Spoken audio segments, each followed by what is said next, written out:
What is going on, football fans? It's your boy Lolo. We're back for another late night edition under the Stoop. And we had a really, really awesome day of football today. And as Saul says, all the way over there in Australia, he says, reckon Lolo gonna be happier than a dog with two dicks. His second team involved in a PL banger, and Dirty Spurs embarrassingly defeated. Well, you know what, Saul? I absolutely am, especially because I started paying all my 100% of my focus on the Leeds Aston Villa match, and so I thought Spurs, last I checked, Spurs Southampton was 1-1, and I was like, you know what, fucking draw, they deserve it, and then to find out like what the hell happened, that's awesome. Very happy with that. I did think Norwich was going to win, was going to pull one out, but you had to know Crystal Palace was going to get something. Anyway, we're going to get into all of that. Thank you guys for joining us in the comment section already, to a lot of our Stoop crew overseas, the All crew, the vampires who were up at 3 a.m., I don't know, Saul, it must be tomorrow at some point over there in Australia. But good to see you guys. Ben, Arizona, Macronomical, good to see you here. Saul, Ben, Ireland, Jimmy, Bremer's Ghost, good to see you as well. Good to see all you guys in the comment section. Keep them coming in. Mr. Tom as well. Yes, sir. All right, guys, let's get him in here. My last chance to be even somewhat friendly with this fella before we go to sleep and wake up tomorrow, and he is my worst enemy. He's the only living Wolves fan in Brooklyn, guys. You know him, you love him. Mr. Mark. What's going on, you two-dick licking dog? Hey, there was nothing about licking two dicks. Hey, what do you think dogs do to their dicks? Oh, yeah, especially when they got two, they're like, holy shit, I got two dicks. I didn't think about that. Licking his own, or as they might say on the South Park, Trey Parker and company might say, you double D dog. You double D dog. And as Macronomical says it, I was talking about you not being my friend starting tomorrow, and I'm wondering if I just make it the rest of the month, because Macronomical is totally right. We play you twice this month, so maybe I just stop being friendly. You want that hatred? It depends. If Arsenal win tomorrow, then you'll be my best friend. I don't think so. I don't want to do like that. I don't want to do like that. Well, run deeper than a little bit of sports, but I get it. We don't stand a snowball's chance in hell. Well, we got a little dog named Snowball, and we're gonna come for you. What are you talking about? No, I think this. Listen, we're gonna get into Arsenal Wolves tomorrow and really dig into it before the match. So, but I wouldn't say you're underdogs at all. I would say y'all, Arsenal and Wolves right now are fairly evenly matched. I think we've got a good chance. And as I was mentioning last night at the end of the show, I have said this about Arsenal so many times when they play upper tier squads and saying, are you ready for that slot? Are you ready for the big time? And this is our moment. If we beat Arsenal, we're legit. If we don't, we're just a mid-table squad. Well, thank you for calling us one of those teams up there. Well, I know it's not always the case. Are you above us? Yes. That would make you up there. All right. I'll take it. Anyway, let's get to talking about a team that I love to talk shit about real quickly. We're going to get into the Southampton versus Spurs. Spurs went up in that match. It was, from what I'm hearing, it was a crazy match. I didn't watch, let me put all my cards on the table there. I didn't watch the entire match. I was flicking back and forth. But it looks like there was a Bednarik own goal at the 18th minute. Broja ties it up in the 23rd, and then it goes forever until the 70th minute when Son scored. Then it looks like, it's about to be done. You're going into nearly the 80th minute, and El Yunusi ties it up at the 79th minute. 3 minutes later, Che Adams bangs in the winner. And let me just ask you, do you think Conte is starting to understand what it means to be Spursy. No, I know they did it to Leicester absolutely last not. week. Absolutely No? not. No. Is this the karmatic wheel coming around? Quite possibly. They did this to Leicester, and when I say they did this to Leicester, really it was Bergwijn that did it to Leicester, because that was as single-handed as you can get. Yeah. So this is the karmatic wheel coming around. But to say the Spurs were Spursy or the Spurs bottled it yet again, I think it really detracts what the Saints did in that match. And the Saints played with a lot of heart. They played whistle to whistle. I mentioned this all in my hot takes today on the website. And it also brings into question, because the last time the Saints played, they played City to a draw. Now, I think maybe this might say more about the Saints than this says about Spurs. They're definitely and City. turning it around. They're definitely turning it around. However, looking at the Tottenham side, they... if I was a Tottenham fan, I'd be fucking furious, but I'm an Arsenal fan, so I'm delighted because they're a situation of really good players that are underachieving right now. Mm-hmm. So that's enough about that. Let's get to the highlight of the day, because City beat Brentford. Surprise there. Brentford helped them out with a stupid penalty. They helped them out in both of them. I mean, Raya was like, he was like the Tin Man in need of oil. He was so rusty. He was like, terrible. First of all, just let me say, Sterling should never, ever, ever get a penalty call for him. I don't care if it's a blatant penalty. He dives so much that he should have a negative account balance. I totally agree. Because even that one was him looking for it, and he found it. Oh yeah, he sold it. But he didn't need to. It was definitely the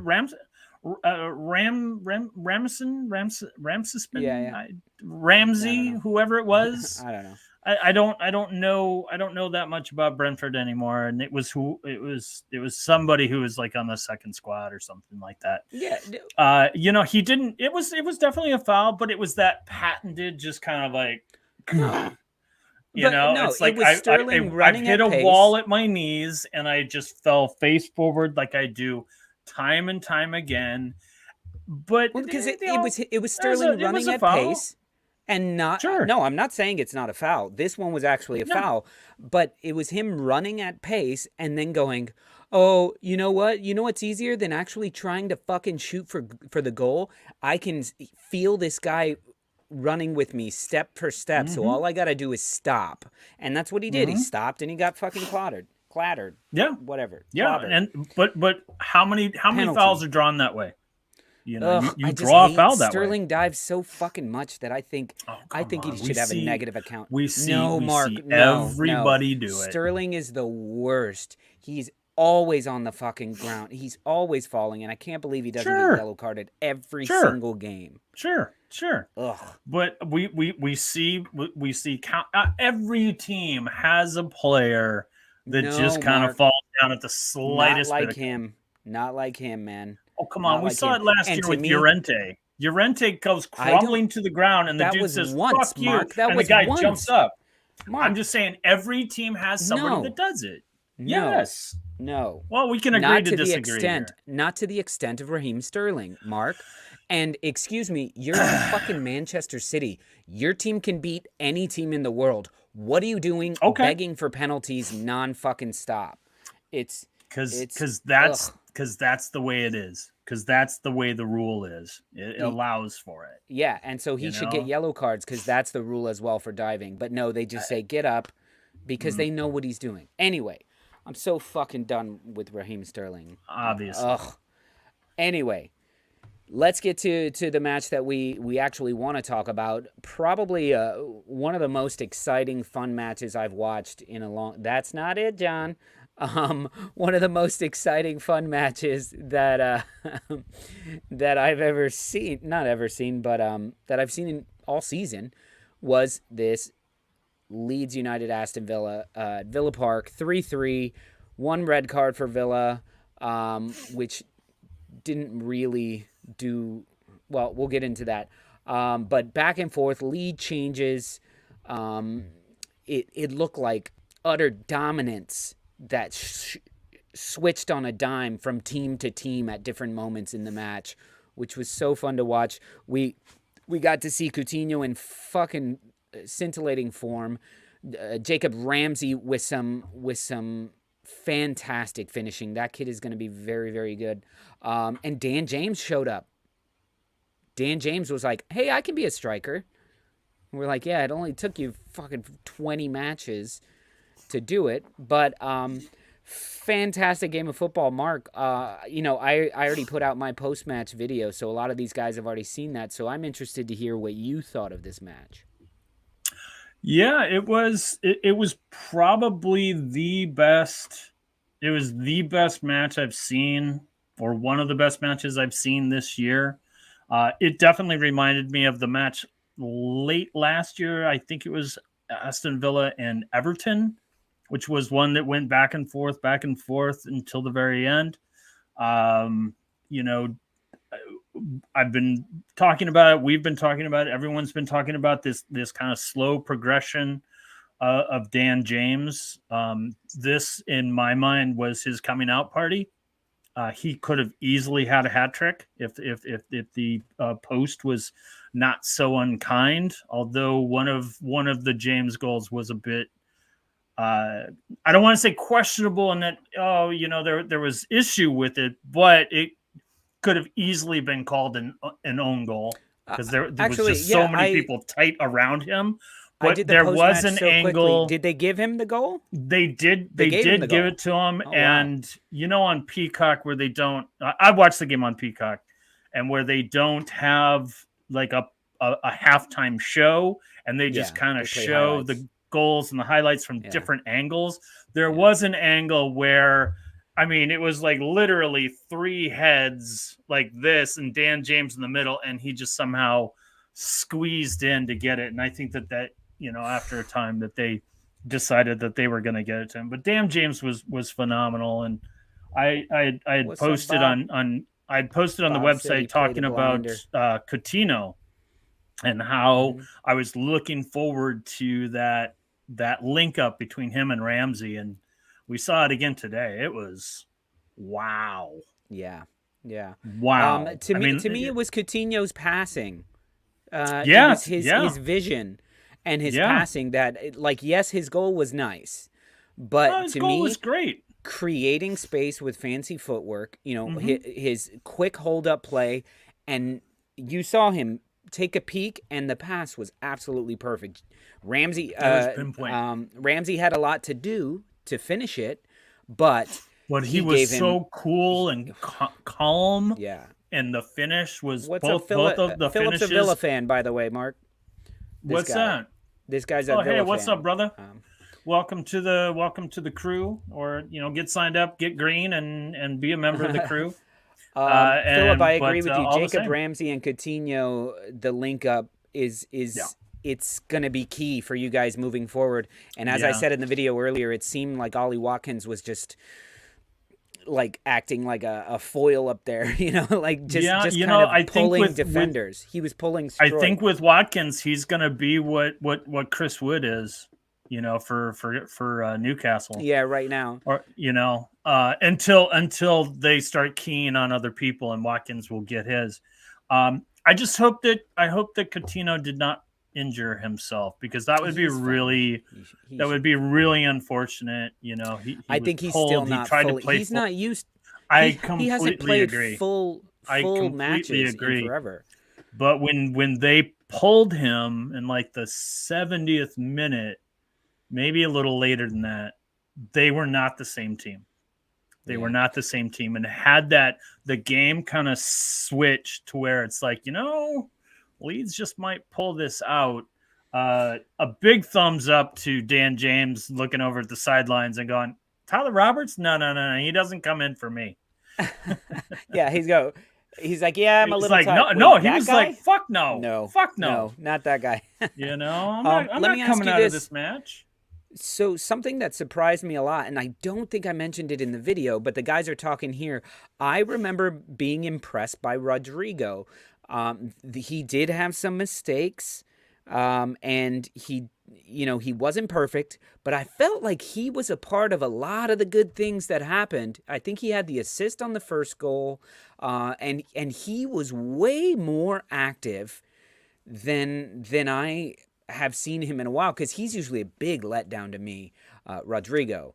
I agree with you on all points there. I felt that Rodrigo's game was good, but I also put it up there with the rest of the team. I feel that everybody's effort was really good, really solid, but there were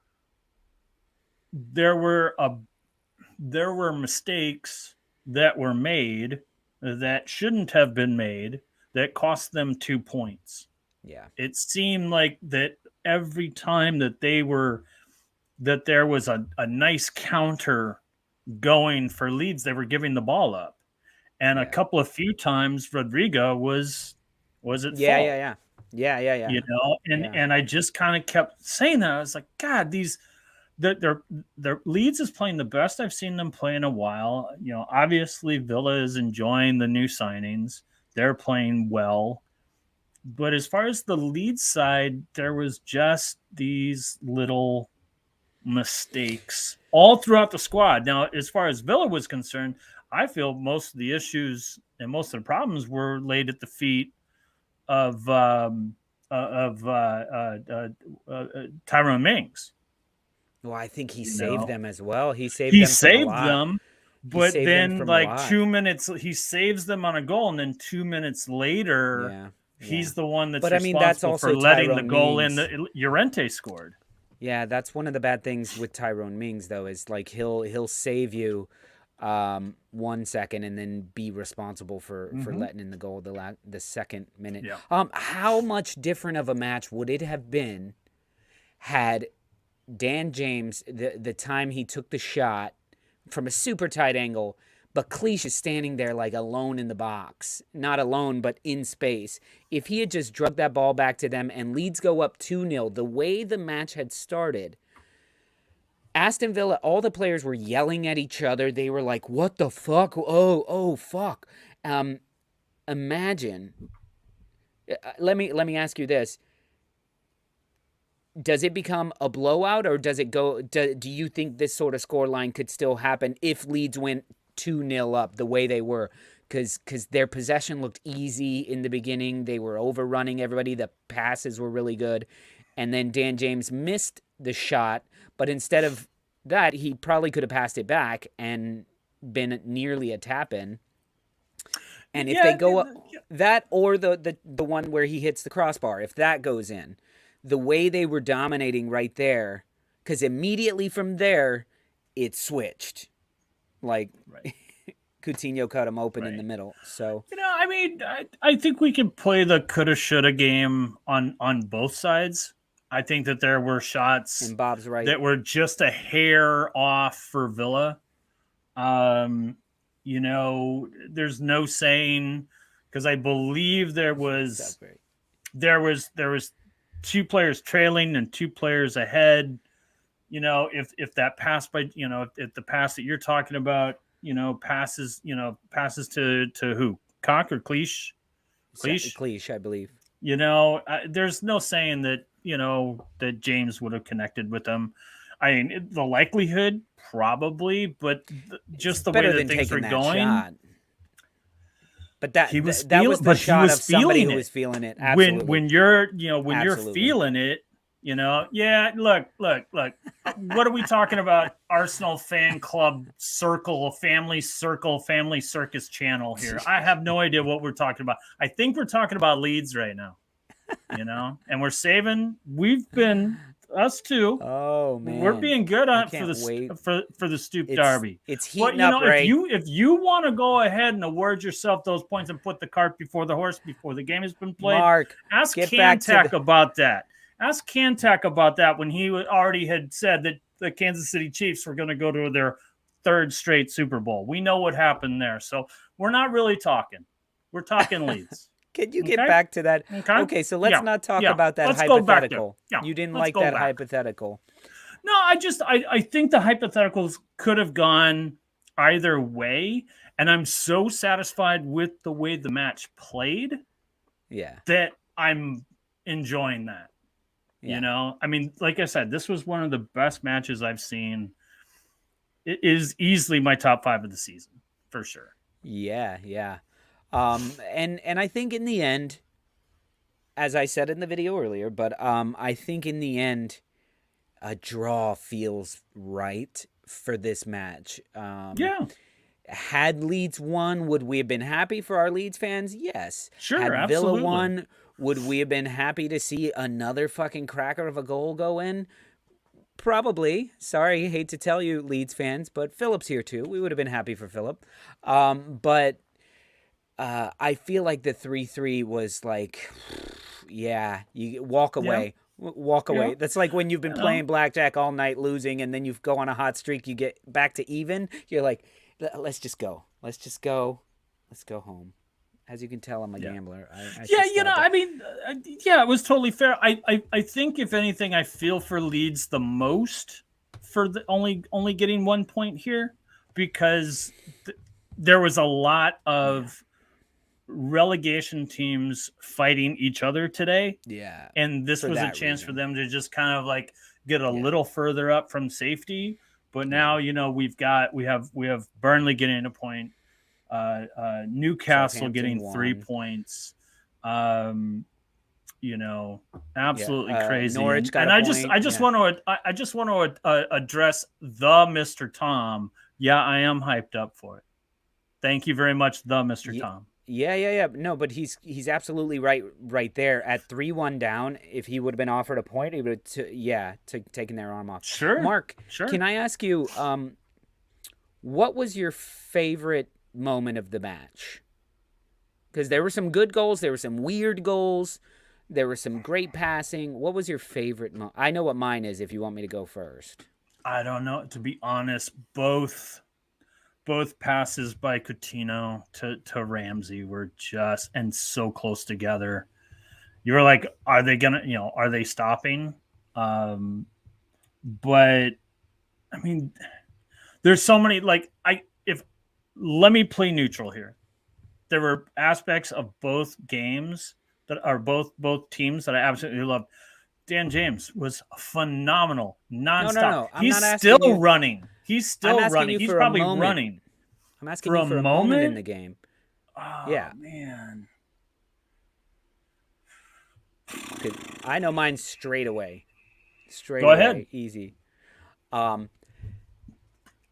Bill, Luke Ayling, nutmegging Coutinho, and then going on like a 90-yard run where defenders keep coming up to close him down, and then they're like, no, he's going to pass, and then he's like thinking that he's Adama Traore, passing the ball to himself, runs all the way down the pitch, and I'm screaming, shoot! That moment for me was, like, you could even hear the announcers like, wait, what a minute. Okay, he's going to he didn't pass. Okay, Rafinha, no, he didn't. But then he ends up laying off a great pass that seemed like it was going out of bounds, but he knows Rafinha, and Rafinha caught up to it. I wish something would have come out of that, because seeing a defender like Luke Ayling nutmeg Coutinho, whoever, the magician who usually nutmegs other people. Unfortunately,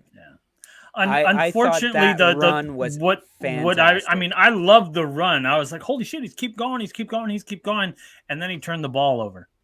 No, he didn't. He passed it. I believe he turned it over. No. But it was a pass to Rafinha. They thought I obviously don't remember it as clearly as you do. But they thought it was going out of bounds. You had and I another think they show even called it to bounce up on that. They called it that way of I think live. They're like, oh, at the end of a great run, and it's gone out of bounds. Oh wait, no, Rafinha got to it. Yeah. I remember that now. Yeah, definitely. That was intense. Here's the question that I want to pose. Yes, Bandy. Yes, that was probably your favorite, Mark. And this is about Dan James. Yeah, absolutely. This is so Dan James in the striker role.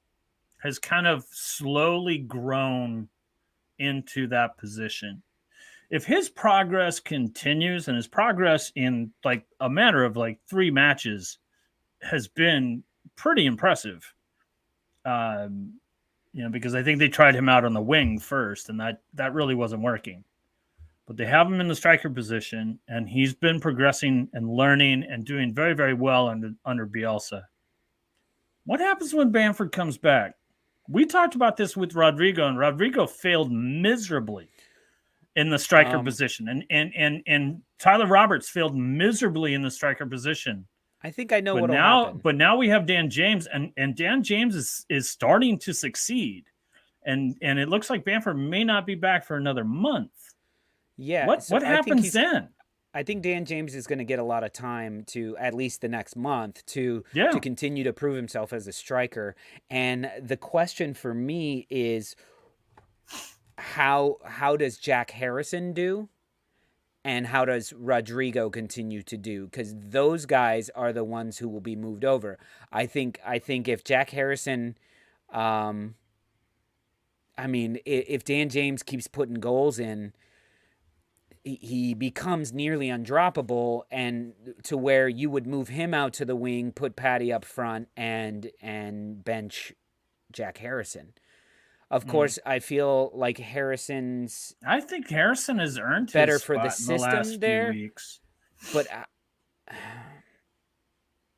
I just think you can't drop Dan James, and I wouldn't put him in a number 10 role. I wouldn't put him in for Rodrigo, nor would I put Bamford. But yeah, there's Ben Ireland. Harrison gets dropped when Bamford is back, and that sucks because you're moving Dan James from a position where he's succeeding. Now, listen, we're saying he's succeeding. He's got like 4 goals now, what is it? 4 goals now in the entire season. But 3 games in the last 2. Or 3 goals in the last 2. Yeah. I believe. Or 3 in the last 3. I mean, like... Yeah, but Jack Harrison has as many as him. So it's Jack Harrison's 27 years old. I'm just saying, he has more let's experience. Pump the brakes on saying, I think Dan James put in a fucking shift. He's been putting in shifts, but he finally got on the board. Let's see how he does next week against Everton and revisit that conversation, because he's gonna rip it up against Everton. Patrick Bamford plays such a different type of striker role than Dan James does. So I don't know.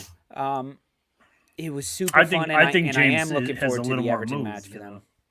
Yeah, for sure. A lot more movement. One that he should. A lot more movement, yeah. So Leeds have Everton on Saturday, and Everton are now 4 points behind Leeds, but they have a game in hand. But that 4 points means they are officially behind Leeds United, even with their game in hand. You know what's crazy about Everton? 4 weeks ago, they were like 10 points above the relegation zone 4 weeks ago. Yeah. They have lost outright, and now they're like 2, which is crazy. And Brentford, the same thing. Brentford has lost. Wow. I mean, shit, they've lost everything since. I think Everton is, or not Everton, but I think Brentford's won once since November. Yeah, they've been on It's crazy. Run.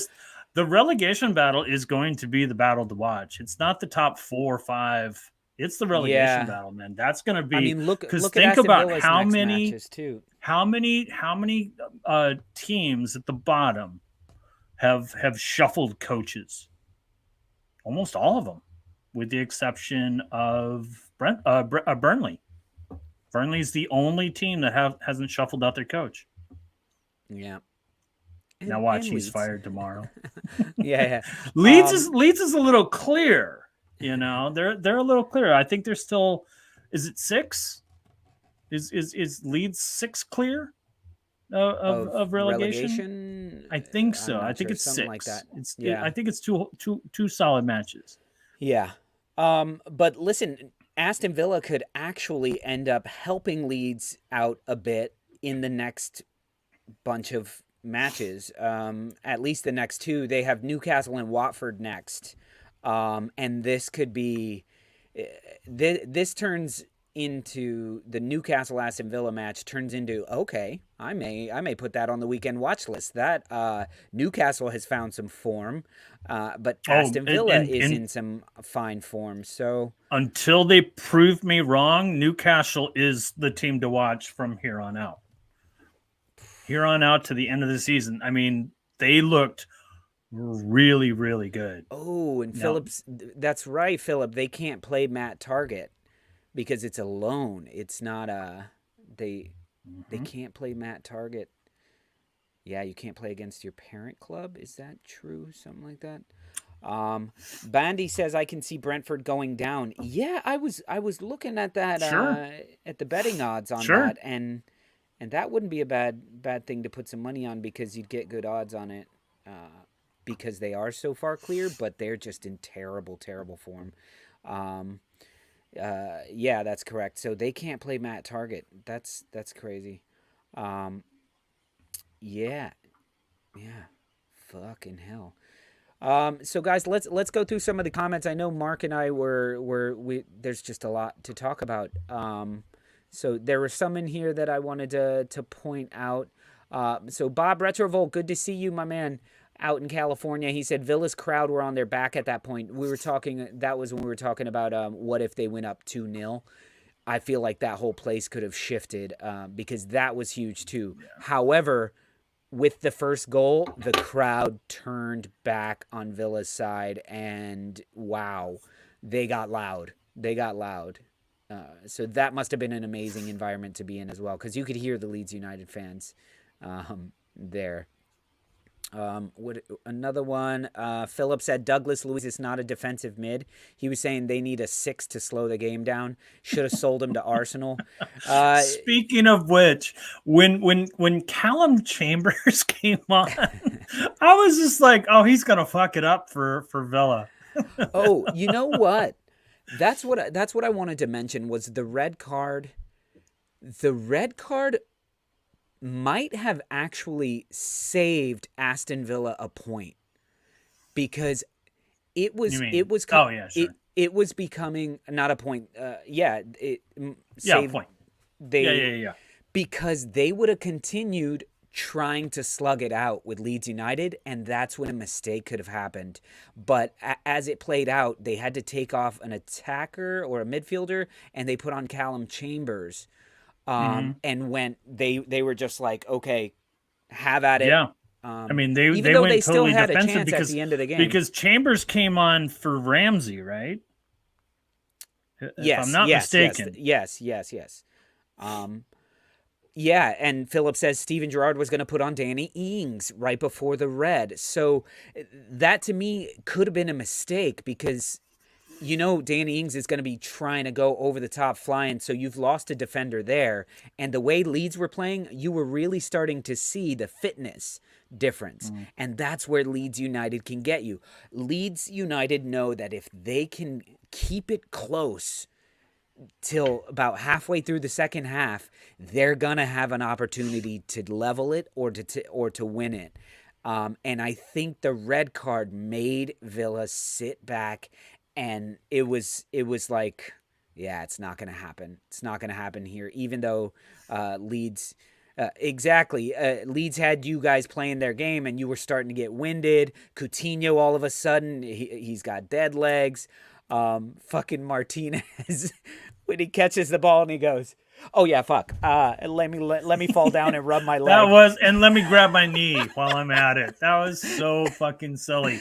But that's where I'm getting at. Everyone flops around. No, that's time wasting. No, but that's time wasting, and that's still flopping. He needed to catch it and fall down. It's just a different style of flopping. Yeah. It's still a different type of John Starksism. Yeah. Everyone plays our game, though. It's too fun and easy to get drawn into. Absolutely, man. And there's teams that you can beat with it and teams that you can't. And I felt like Villa was I gotta say, without Coutinho there, those passes don't get made. Like Right. without Coutinho there, it's Jacob Ramsey trying to make those passes to nobody. Yeah. No, exactly. And like I had said, Villa was a completely different team once Coutinho was off the pitch. But here's something that I, at the end of the match, that I kept thinking to myself is, where was John McGinn? I guess he was just pretty out. much invisible, and he played almost a full 90. Wait. He was just like, oh, listen, he played the full 90, the 98. But he just you know what's weird, Mark? He wasn't there. You mentioned John McGinn, and I was like, no, he didn't play. He played. He was injured or something. Because I love John McGinn. I love his fight, his Super John McGinn style. But you're absolutely right. Where the hell was he? He was, and had he shown up, had Leeds not been able to contain him, this may not have been a 3-3 draw. I think So kudos to Leeds for whoever they put on John McGinn, because he was, you can't see me, son. But yeah, this is what I'm thinking of, possibly what Ben Ireland is saying here. McGinn had a solid game, though, to be honest. He probably did. He probably had a lot to do defensively, so we didn't see his attacking prowess. Beyond what I can see, because he played a deep role. As someone who's very, very new to the game, I sometimes don't see all the nuances. I try and look for them. But I tried looking for John McGinn, Mark, and I just did not see him. During this match, most of the time, I didn't know who fucking had the ball and who was defending and who, because it was a clusterfuck the entire time. It was so enjoyable to watch. Yeah. And I think also the score tells the tale of the tape of two teams that were very, very even. Yeah. I don't see... I'm looking at the score 3-3. I watched the game. I watched the highlights. I took notes. I wrote about it.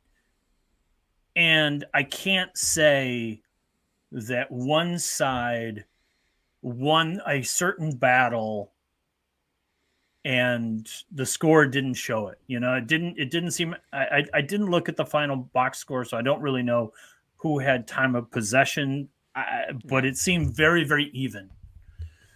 It was very even. I'll tell you right now. 12 shots for Villa, 16 for Leeds, 4 on target, 8 on target. Possession was 61% Leeds United, which it's to be expected. And they had over 150 more passes. They had 1.5 times as many passes than Aston Villa, and they were at an 82%. And that's accuracy. that's certainly the game. What I'm looking at the stats right now, and one thing that was not evident to me was that Leeds nearly doubled Villa's corners. Yeah. And they were poor today because Rafinha was the poor set today. Pieces were terrible. Rafinha was poor today. Let me put an asterisk. Rafinha was poor for Rafinha. Yeah. He was probably fine for most players. He probably had a fine performance for most players, but he was poor. It was surprising, but you know what?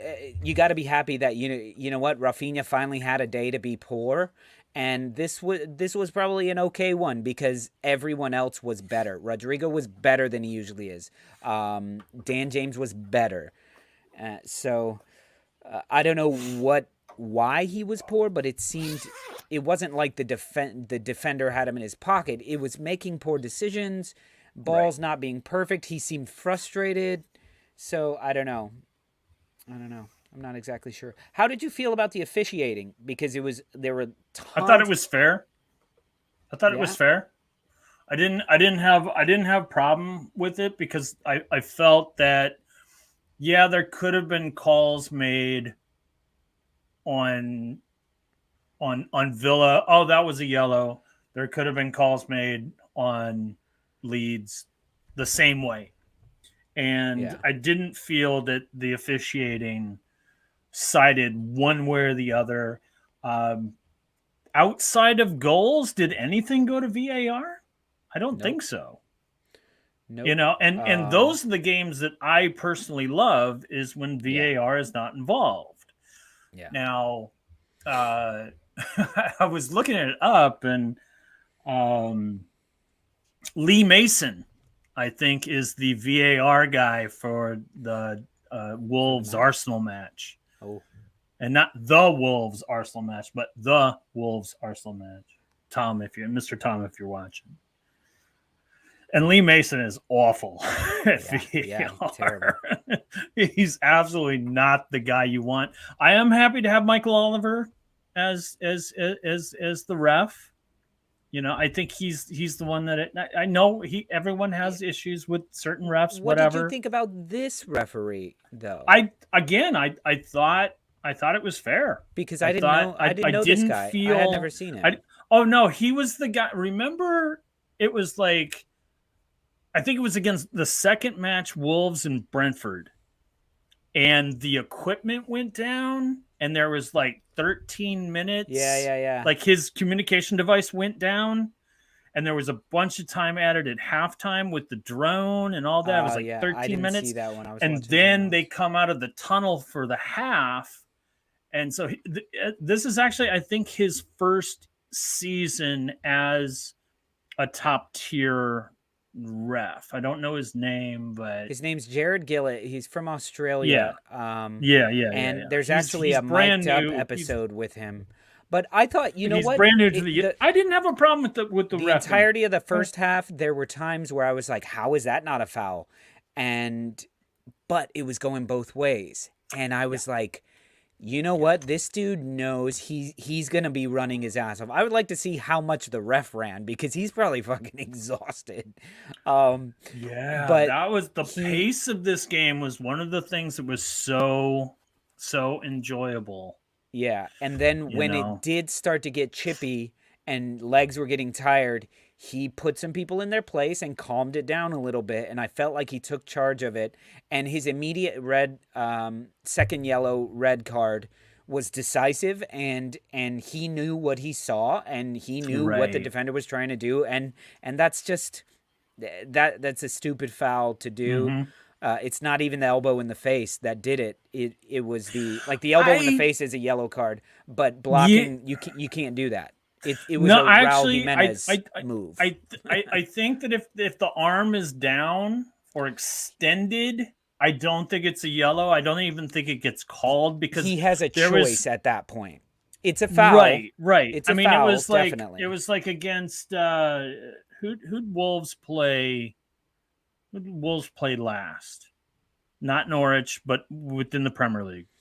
There was something that went down where like Saw got like surrounded by players, and Saw was like just throwing them off of him. Yeah.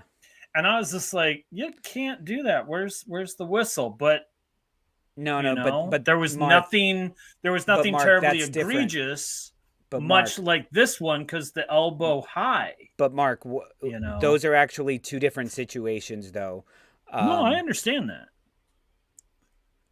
In the game, they're in the rules, they're two different situations. When the keeper has the ball, you can't go up and block him. You have to give him space. Saw had the ball. If he doesn't have the ball, wait, Saw had the ball? Saw had the ball and was fighting, and he's throwing people off. Yeah. Then that should be. But there was nothing. There was nothing in the head. To me, in this particular elbow case, this was an elbow in the face. This was an arm in the face. This is, it's a little more egregious as far as I'm concerned. Yeah, but anyway. I mean, it's one of those where it's a yellow card. But if the elbow doesn't go to the face, he could maybe go, you know what, fucking back off. That was nearly a red. Get right, pull your. I didn't have much of a problem with that, but it had to. Again, I don't think that, and I think it saved him. I think the officiating was fair. VAR didn't ruin anything. You No. know, there was nothing like He's very good. quasi. I did think that maybe there was a small chance on Dan James' first goal, the first goal of the game, that there may have been a call offsides. And I even think the announcers had briefly mentioned it. I was like, ooh, he's offside. Oh, they're not going to call it. But there was something They must have over looked on at it so the quickly. if you're on the right hand side, but I'm not really even sure what that was. Yeah, because they did show an offsides thing, you know.